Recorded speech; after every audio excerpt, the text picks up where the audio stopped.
Good morning. Today is the third Sunday of Easter. We are gathered here today to give praise and thanksgiving to our Almighty God. In this Holy Mass, let us include in our prayers the following intentions. For the Thanksgiving together with their family, Mira Carlos, Dante Layug, Rodolfo Viola, Jr., Teresita Guzman. For the special intentions of Mr. Rodolfo Pineda and Vice Governor Lilia Pineda, Governor Dennis Pineda and Yoli Pineda, Board Member Maylin Pineda Cayabyab, Mayor Esmeralda Pineda, Chris and Melda Imbo, Doctora Trinidad Roque Arcilla, Diana Jean Soronio, Maria Isabel Kiambao, Mark and Leona Rica Cahayon, Ner Bansil, Jennifer Paras, Mento Fineza, Janet Pantig, Pamela Matias, Celia Gutierrez, Janelle Andrea Paule, Dala Rivera, Tess Pukut and family. For the quick recovery of John Darrell Binuya, Leonora Dizon, Alice Santiago, Justa Guanlao, Bernadette Bantinglim, Maria Cristina Aromin, Jaja Bansil, Amado, Cynthia Montalban, Among Jan Tordera, Among Greg Vega, Puring Portugal, Rodel Gomez, Elizabeth Linson Gozo, Cynthia Altura and family, Arnold Masubay, Sonny Pagyo, Ernesto Miguel, Mario Rivera, Ernesto Miguel, Raul Alejandro, wife and son. Let us also include in our prayers our dearly departed loved ones, especially for the souls of Emilio Lingad, Ariel Maliari, Mariquita Mendoza, Ernesto Tamayo, Fernando Arcilla, Alan Lacanlale, Evelyn Lerit, Ludovico Lazarte, Norberto Miguel, Erlinda Dakis, Eugene Vitug, Ofelia Lisuy, Kinkayong 48, Gualberto Puno, Gaudencio Gozum, Florencia Gozum, Paz Gozum, Ruben Roque, Rosario Roque, Jose Marukut, Marcea Limpin, Felisa Custodio, Ernesto Pantig, Jose Nelson Morales, Rosby Paule Sr., Felipe Dizon, Regan Tolentino, Among Elmer Simbulan, Noel Aquino, Marvis Gutierrez, Ramil Ibarra, Nelsenita Reyes, Perfecto Maris Jr., and all the poor souls in purgatory.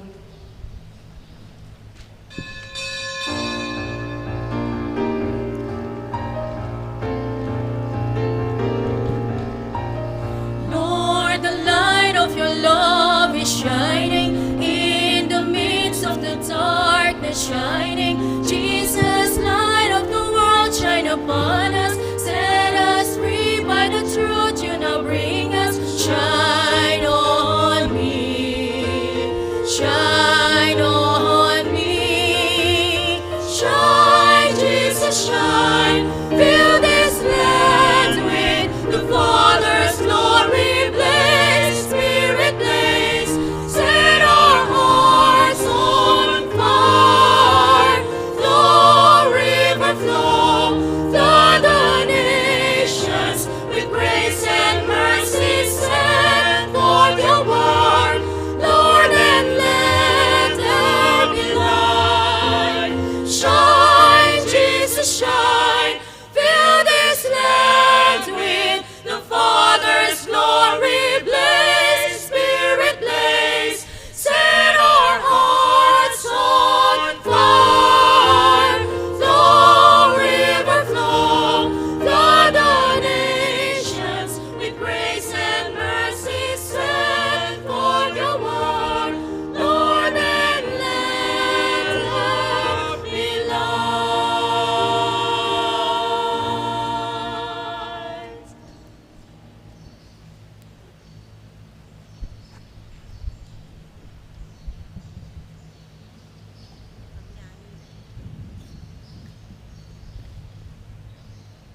In the name of the Father, and of the Son, and of the Holy Spirit. Amen. The grace of our Lord Jesus Christ and the love of God and the communion of the Holy Spirit be with you all. And with your spirit. My dear friends, to prepare ourselves to celebrate the sacred mysteries, let us call to mind our sins and ask the Lord for pardon and strength. We were sent to heal the contrite of heart. Lord, have mercy. Lord, have mercy. You came to call us sinners. Christ, have mercy. Christ, have mercy. You are seated at the right hand of the Father to intercede for us. Lord, have mercy. Lord, have May mercy. Almighty God have mercy on us, forgive us our sins, and bring us to everlasting life. Amen.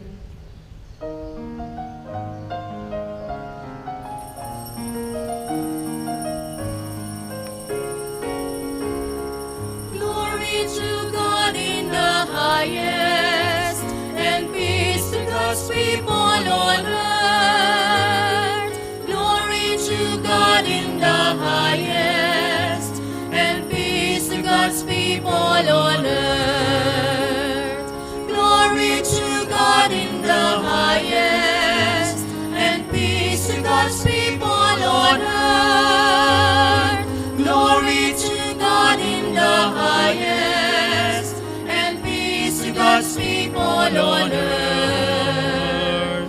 Lord God, heavenly King, Almighty God and Father, we worship you, we give you thanks, we praise you for your glory.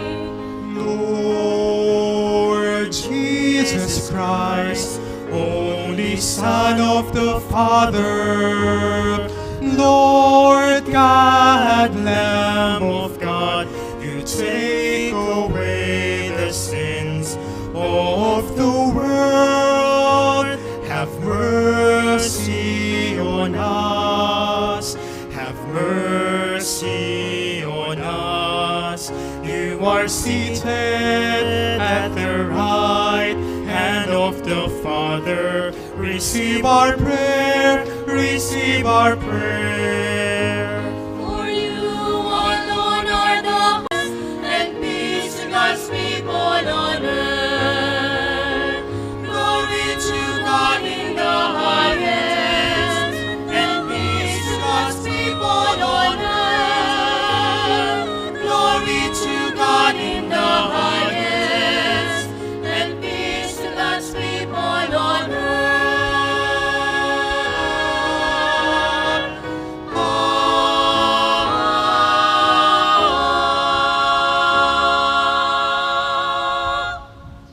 Let us pray. May your people exalt forever, O God, and renewed youthfulness of spirit, so that, rejoicing now in the restored glory of our adoption, we may look forward in confident hope to the rejoicing of the day of resurrection. To our Lord Jesus Christ, your Son, who lives and reigns with you in the unity of the Holy Spirit, one God, forever. When he had decided to release him, you denied the Holy and Righteous One and asked that a murderer be released to you. The author of life you put to death, but God raised him from the dead. Of this, we are witnesses.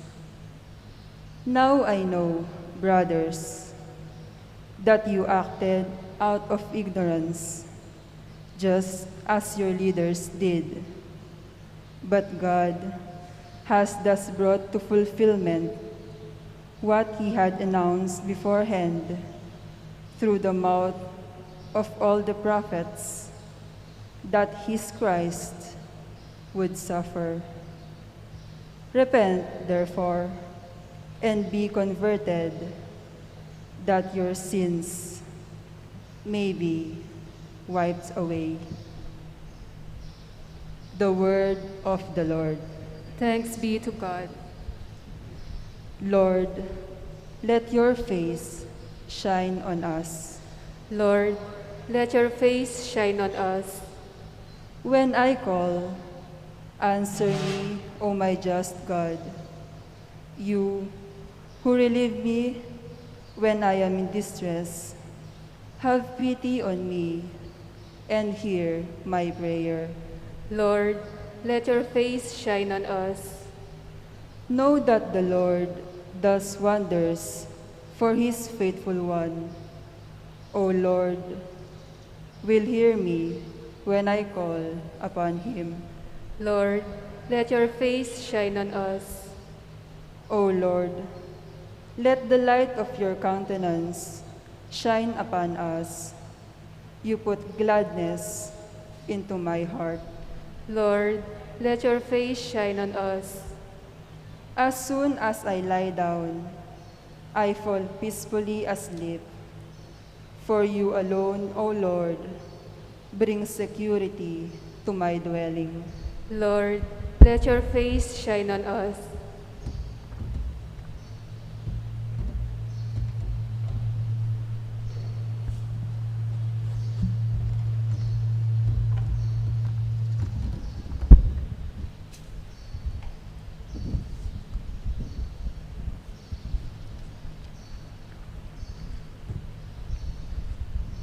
A reading from the first letter of St. John.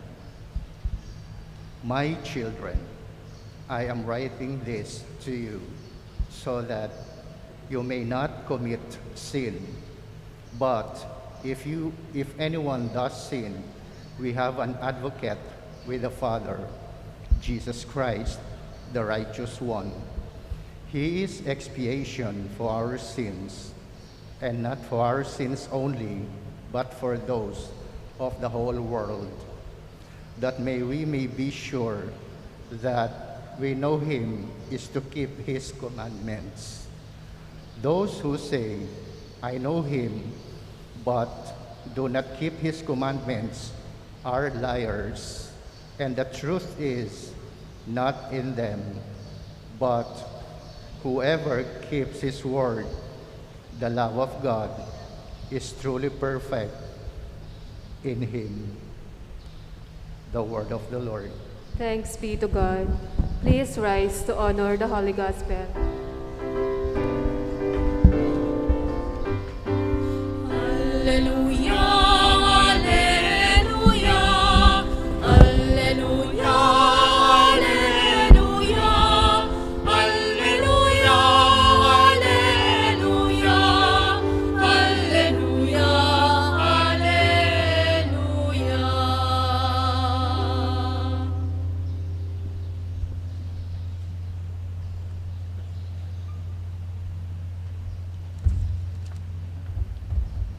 Lord Jesus, open the scriptures to us. Make our hearts burn while you speak to us. Alleluia, alleluia, alleluia, alleluia, alleluia, alleluia, alleluia, alleluia,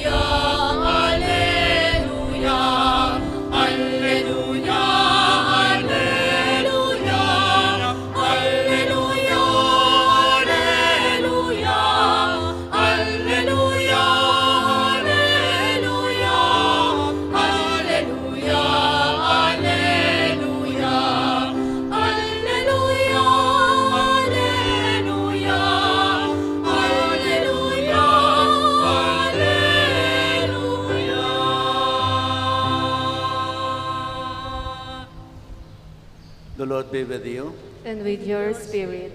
A proclamation from the Holy Gospel according to Luke. Glory to you, O Lord.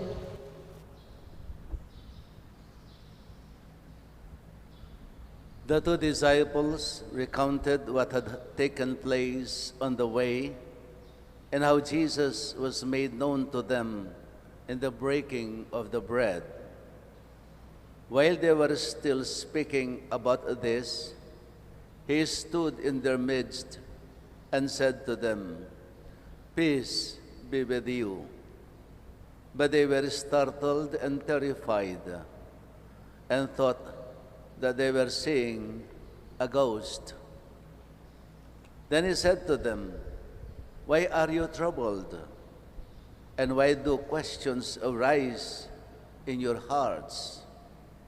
Look at my hands and my feet, that it is I myself." He said to them, "These are my words that I spoke to you while I was still with you, that everything written about me in the law of Moses and in the prophets and Psalms must be fulfilled." Then he opened their minds to understand the scriptures. And he said to them, "Thus it is written that the Christ would suffer and rise from the dead on the third day, and that repentance for the forgiveness of sins would be preached in his name to all the nations, beginning from Jerusalem. You are witnesses of these things."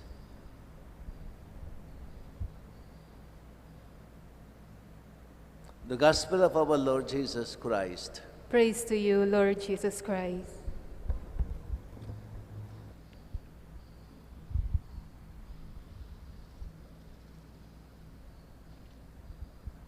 Today, the third Sunday of Easter, our liturgy takes once again, for the last time, the proclamation of the gospel of the resurrection experienced. Though we still have 3 Sundays, Easter Sundays, no? But the coming Sundays will be different experiences. Next Sunday, the fourth Sunday of Easter, will be the proclamation of Jesus as the Good Shepherd. And then the fifth Sunday is about the vine and the branches. And then the sixth Sunday, the Sunday before the Ascension, the Gospel speaks about the commandment of Jesus, love one another as I have loved you. So today, the third Sunday of Easter, the Church proclaims for the last time the gospel of the resurrection experienced.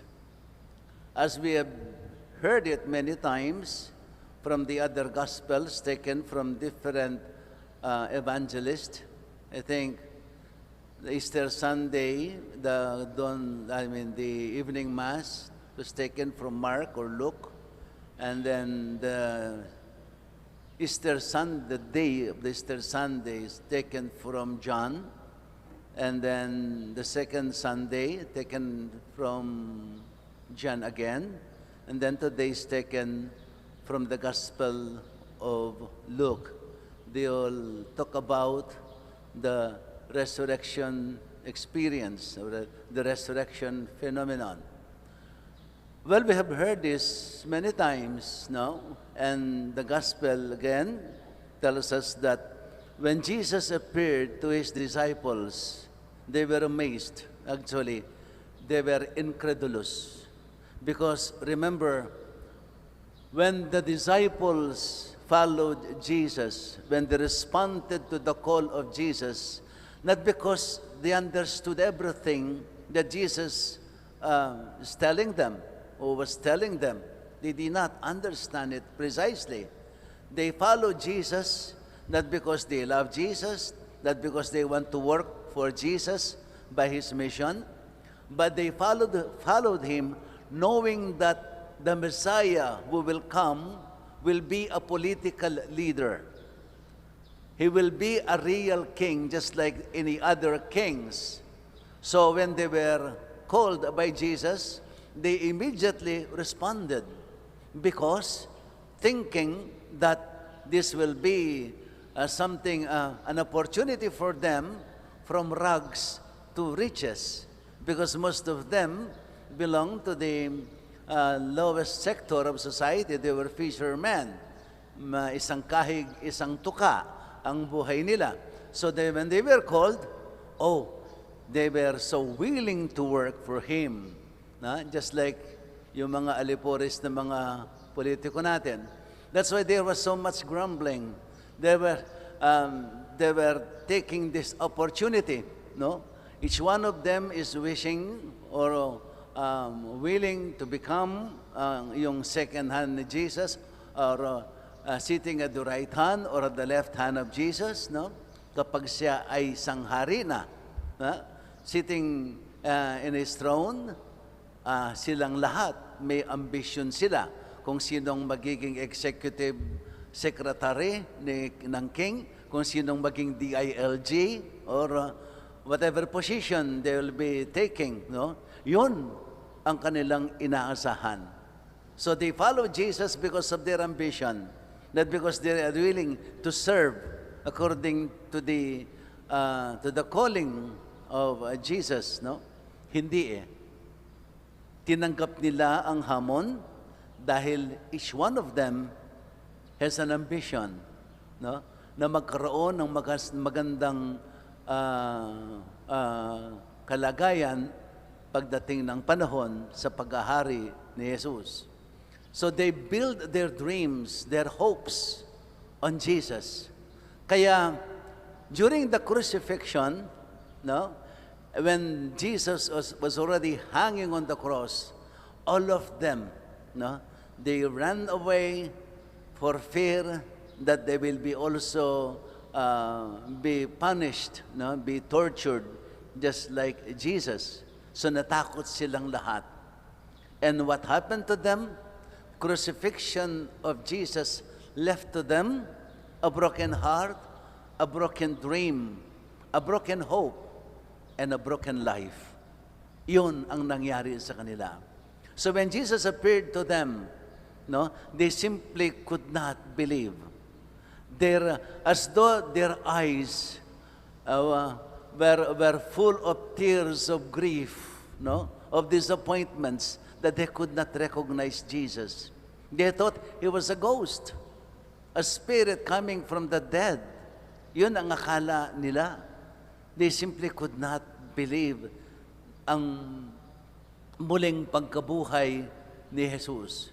So Jesus tried to prove Himself in so many ways,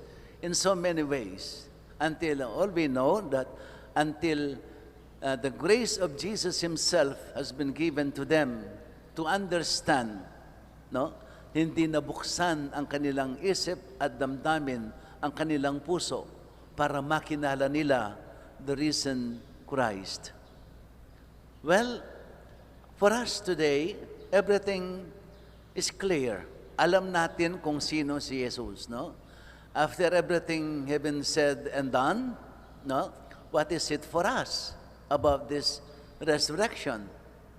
Anong kahulugan, Tayo ngayon, we keep on celebrating, we keep on remembering this event about Jesus, and we all believe that everything that has been said about Jesus is true.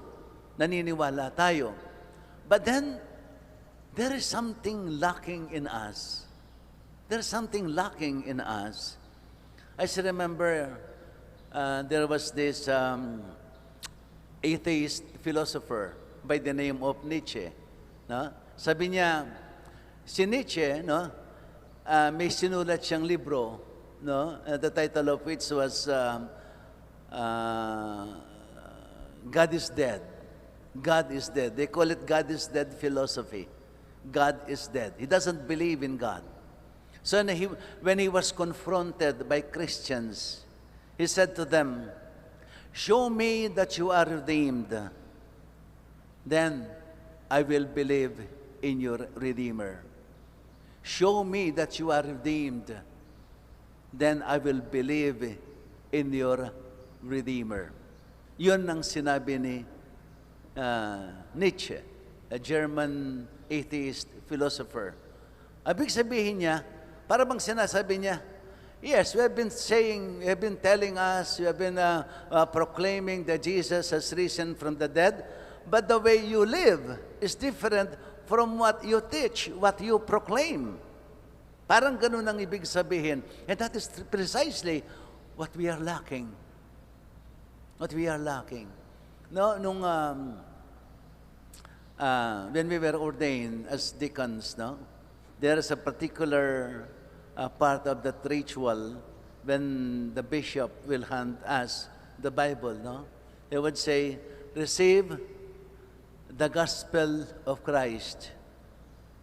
Those whose herald you become. Believe what you read, teach what you believe, and practice what you teach. Yun ang mandate sa aming mga pare. But I think this is not only for us priests, deacons, no, or religious. It is for each and every one of us Christians.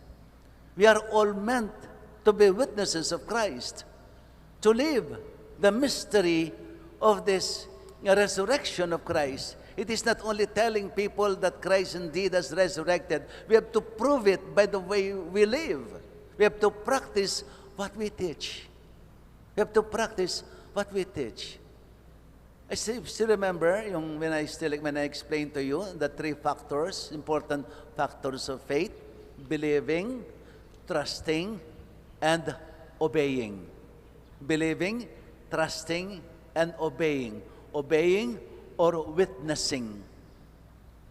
Obeying the Gospels, the commandments of Jesus, the commandments of God, and proclaiming by our deeds. Yun ang nagiging pagkukulang natin. Madalas, we keep on celebrating, we keep on remembering. Kaya nagse-celebrate tayo. No? Every year, meron tayong celebration about this Paschal mysteries of Christ, no? Is suffering, death, and resurrection. Every year. But then, do we grow in faith?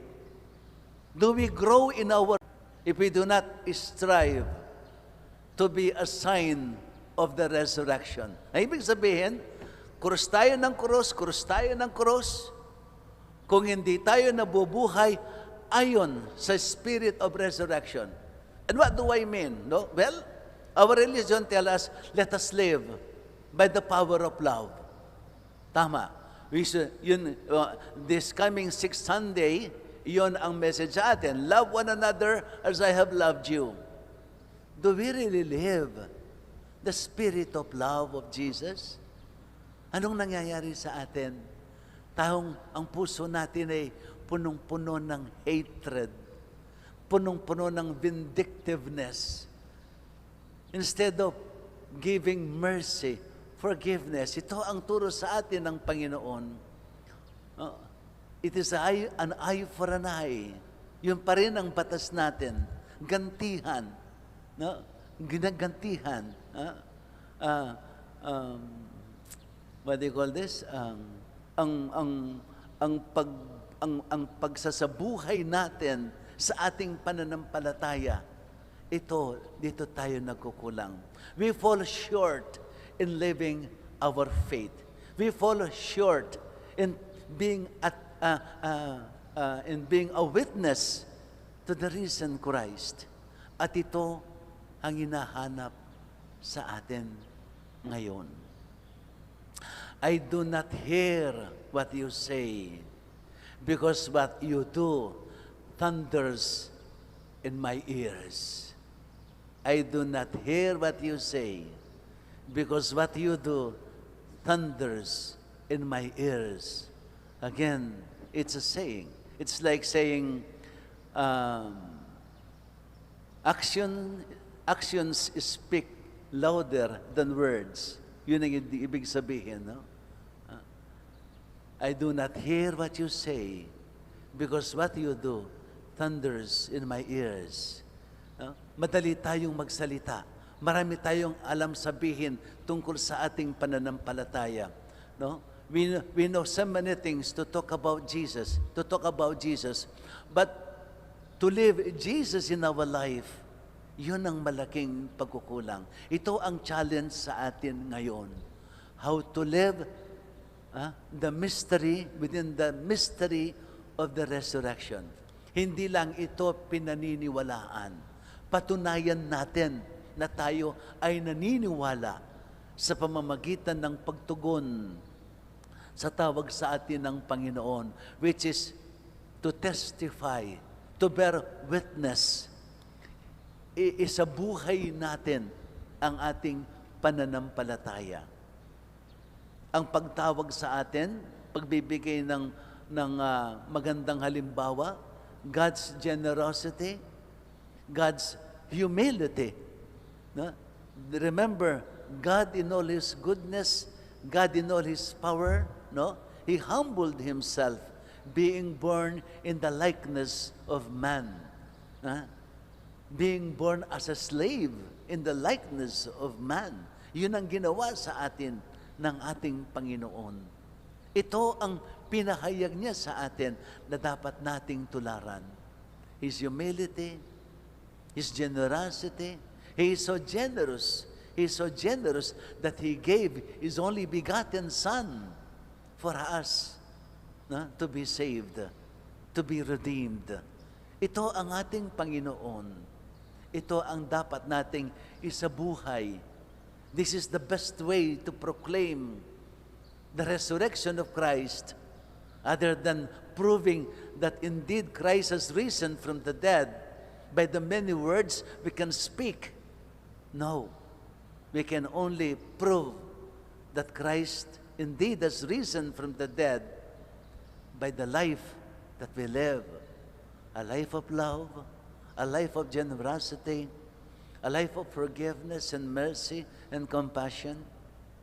If we live truly these values of Christ, then we can prove indeed Christ not only has risen from the dead, but He has risen in our heart, in our life. That is what is necessary. Si Jesus ay muling nabuhay, hindi lamang sa sarili Niya, kundi Siya'y muling nabuhay sa puso natin. Dahil sinasabuhay natin ang Kanyang buhay. And that is the best way to prove that Jesus indeed has risen from the dead. Amen.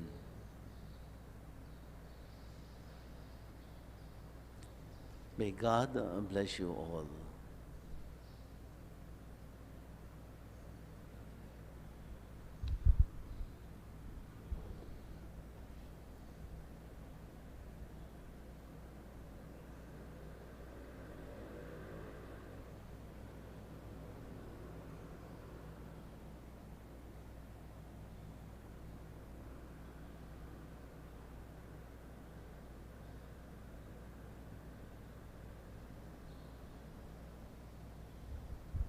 Please stand. All together, let us pray the Apostles' Creed.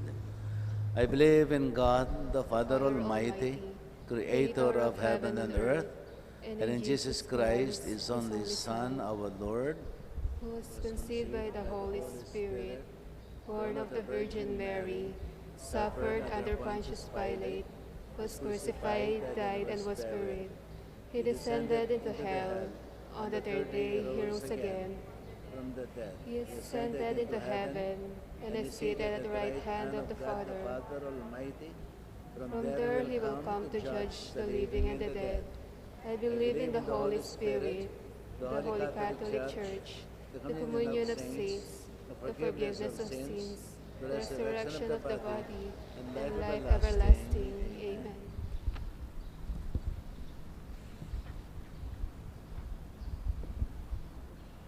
In the breaking of the bread, Christ Jesus makes Himself known to us as our life and resurrection. He sends us to be witnesses to His name. Through Him, we present our petition to the Father as we say, Lord, listen to your people. Lord, listen to your people.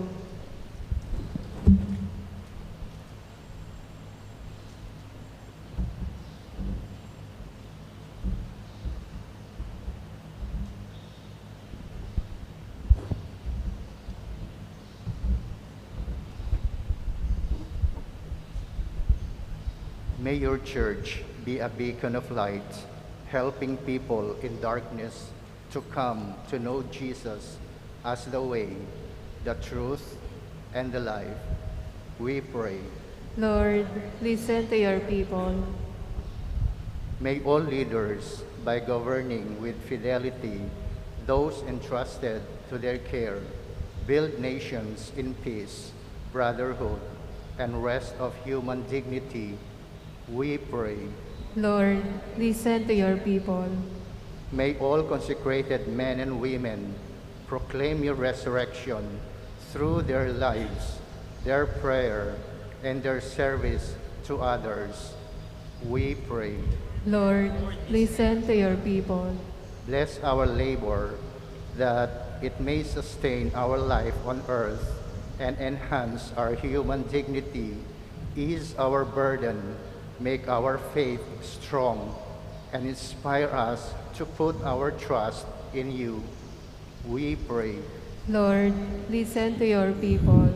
Welcome into eternal life our deceased brothers and sisters, so that they may truly see the light of your countenance. We pray. Lord, listen to your people. Let us pray for our urgent concerns of our community and our personal intentions. We pray. Lord, listen to your people. God our Father, you restored us to yourself through the resurrection of Christ, your Son. Hear the prayers of your people and strengthen us in giving witness to our Easter faith. We ask this through Christ our Lord. Amen.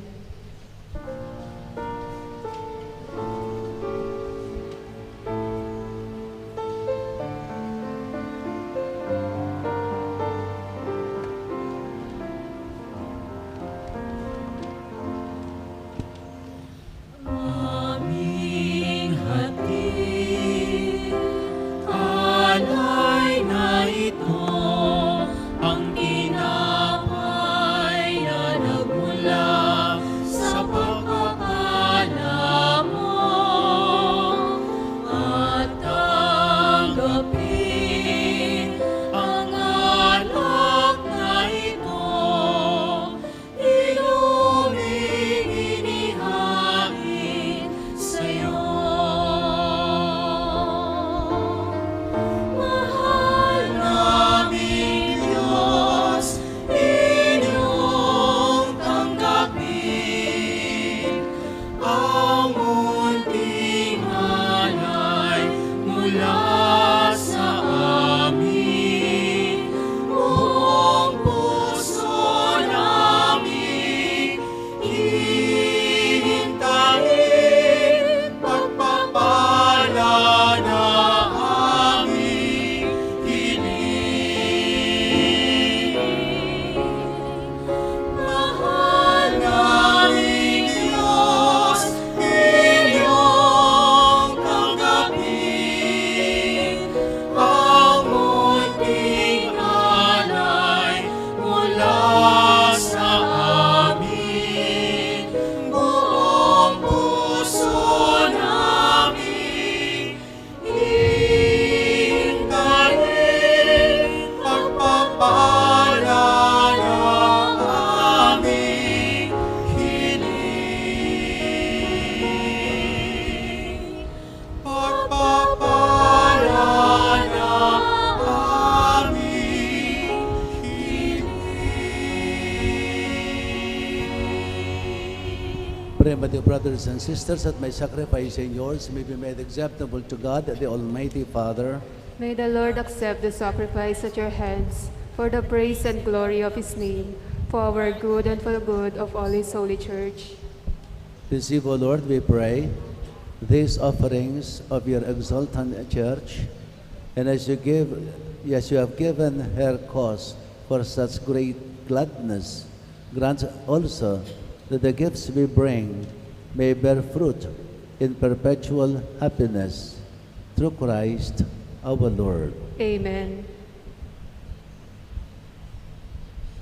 The Lord be with you. And with your spirit, Lift up your hearts. we lift them up to the Lord. Let us give thanks to the Lord our God. It is right and just, It is truly right and just, our duty and our salvation, at all times to acclaim you, O Lord, but in this time above all, to laud you yet more gloriously when Christ our Passover has been sacrificed.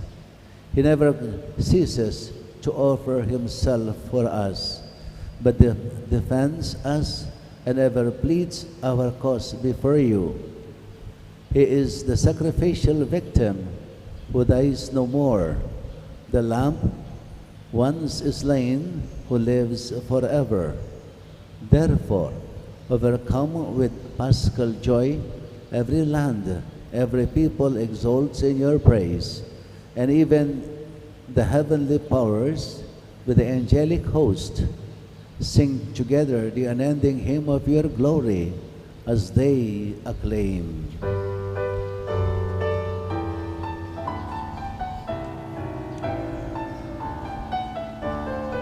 Holy, holy, holy, Lord God of hosts, heaven and earth are full of your glory, full of your glory. Hosanna in the highest, Hosanna in the highest. Blessed is he who comes in the name of the Lord. Hosanna in the highest, Hosanna in the highest, Hosanna in the highest, Hosanna in the highest.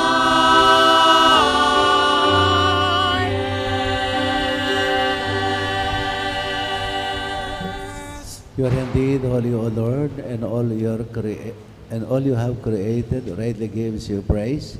For through your Son, our Lord Jesus Christ, by the power and working of the Holy Spirit, you give life to all things and make them holy, and you never cease to gather a people to yourself, so that from the rising of the sun to its setting, a pure sacrifice may be offered to your name. Therefore, O Lord, we humbly implore you, by the same Spirit, graciously make holy these gifts we have brought to you for consecration, that they may become for us the body and blood of our Lord Jesus Christ. For on the night he was betrayed, he himself took bread, and giving thanks, he said the blessing, broke the bread and gave it to his disciples, saying, "Take this, all of you, and eat of it, for this is my body, which will be given up for you." my Lord and my God.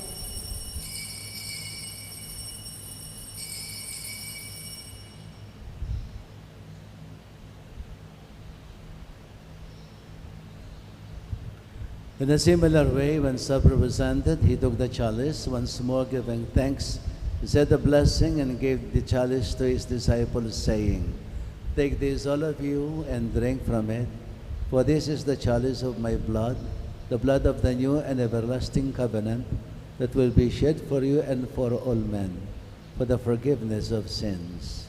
Do this in memory of me." Blood of Christ, sanctify us.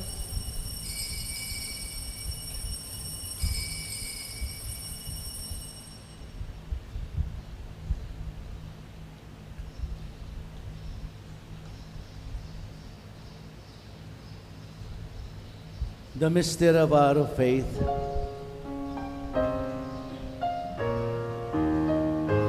When we eat this bread and drink this cup, we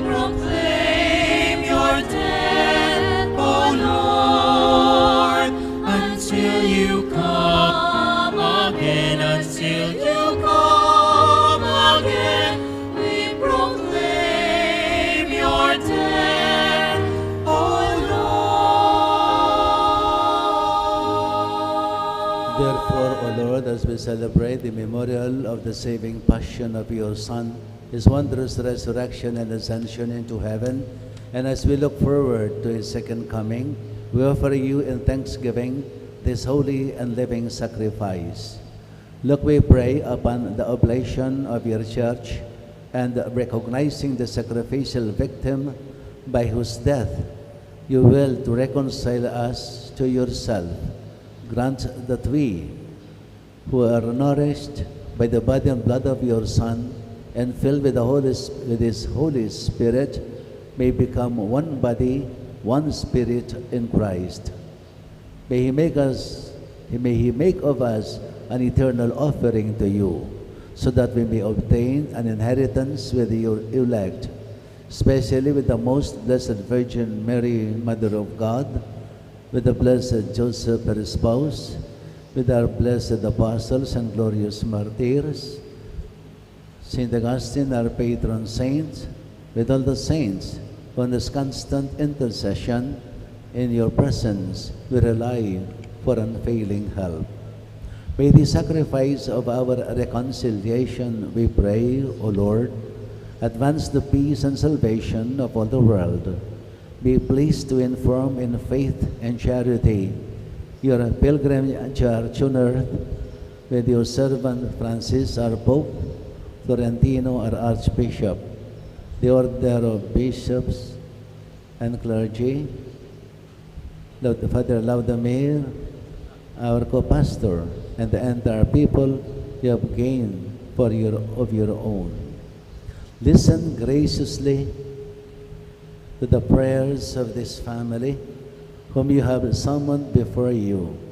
In your compassion, O merciful Father, gather to yourself all your children scattered throughout the world, to our departed brothers and sisters, and to all who are pleasing to you at their passing from this life.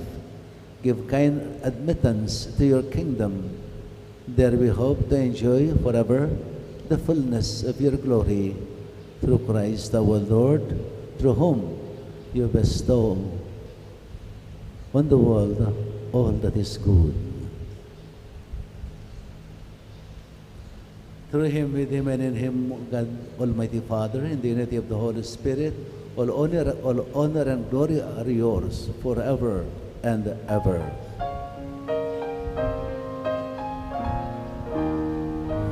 Amen, amen, amen, amen, amen, amen, amen, amen.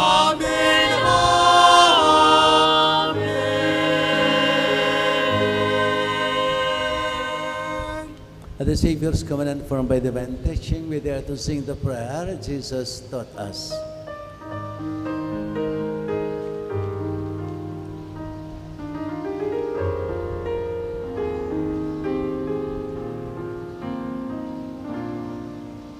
Ama namin, sumasalangit ka, sambahin ang ngalan mo, mapasa amin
Lord, we pray, from every evil, graciously grant us peace in our days, that by the help of your mercy, we may be always free from sin and safe from all distress, as we await the blessed hope and the coming of our Savior, Jesus Christ. For the kingdom, the power, and the glory are yours now and forever. Lord Jesus Christ, you said to your apostles, peace I live with you, my peace I give to you. Look not on our sins, but on the Kanan ng sanlibutan. Maawa ka sa amin, Kordero ng Diyos, aming lalako, ing kasalanan iniyato. Pagkaluluan mo kami, Agnus Dei Donis, peccata mundi, dona nobis pacem, dona nobis pacem, dona nobis pacem.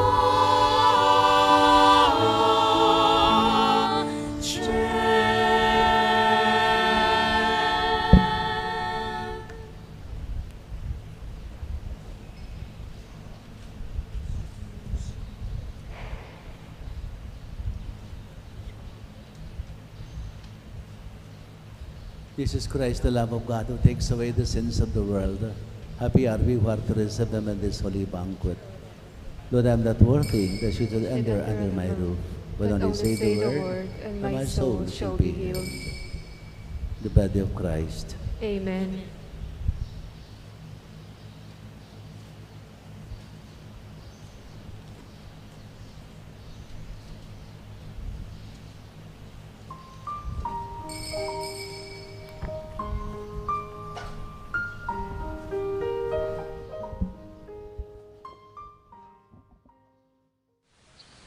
Panalangin para king pamananggap king espiritual at pamakinabang.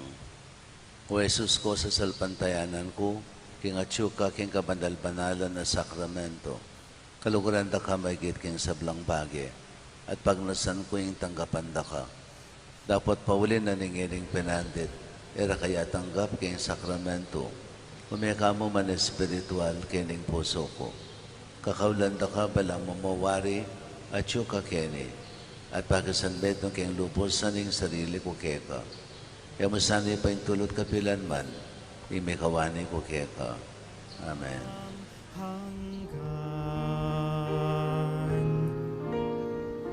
Ikaw, Jesus, ang tinapay ng buhay binasbasan, hinatid, binialay, buhay na ganap ang sa aming kaloob at pagsasalong walang hanggan. Basbasan ang buhay naming handog, naway matulad sa pag-aalay mo. Buhay na laan ng lubos sa mundong sa pag-ibig ay kapos. Marapatin sa kapwa maging tinapay, Kagalakan sa nalulungay, katarungan sa nakakabig, at tanong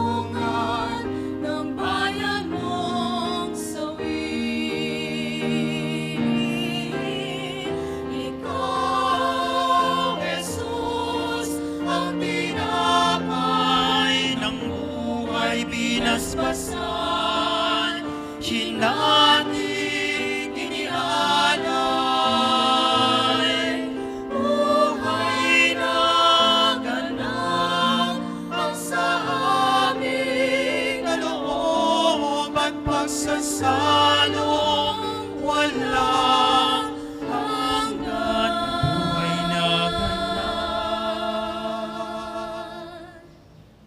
At pagsasalong walang hanggan.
Our need to ask your protection against the COVID-19 that has claimed lives and has affected many. We pray for your grace for the people tasked with studying the nature and cause of this virus and its disease, and of stemming the tide of its transmission. Guide the hands and minds of medical experts that they may minister to the sick with competence and compassion, and of those governments and private agencies that must find cure and solution to this pandemic. We pray for those afflicted. May they be restored to health soon. Grant us the grace to work for the good of all and to help those in need. Grant this through our Lord Jesus Christ, your Son, who lives and reigns with you in the unity of the Holy Spirit, God, forever and ever. Amen. We fly to your protection. O Holy Mother of God, do not despise our petition in our necessities, but deliver us always from all dangers. O glorious and blessed Virgin.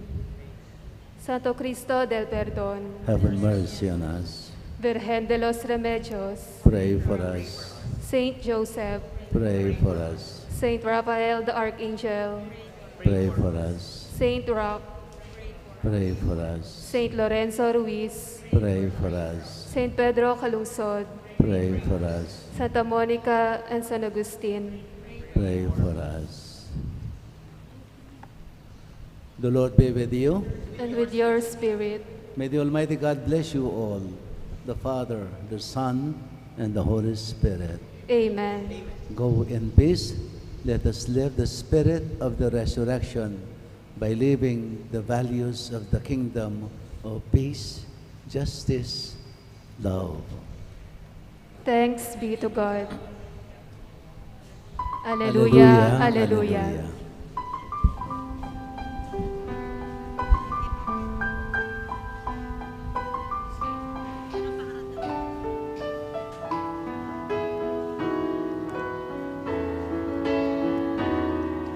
Harapan tamu'y masalang bukas. Salamat king 5 siglong kasalpantayanan. Daralang ikalamning pangatubon. Sa blamingan, bagyemingan, tapat ang daking katatawian. Tamo kami, Ginoo, king misyon mo. Ipagkalaman, bandidake at biyayan, masaban, justisya, kapayapaan. Inglugod tamo, ing sablayang tandaan, ing kekatang kasalpantayanan. Daralang ikalamning pangatubon, masaban, justisya, kapayapaan. Harapan tamo'y masalang bukas. Salamat king 5 siglong kasalpantayanan. Daralang ikalamning pangatubon. Sa blamingan, bagyemingan, tapat ang daking katatawian. Tamo kami,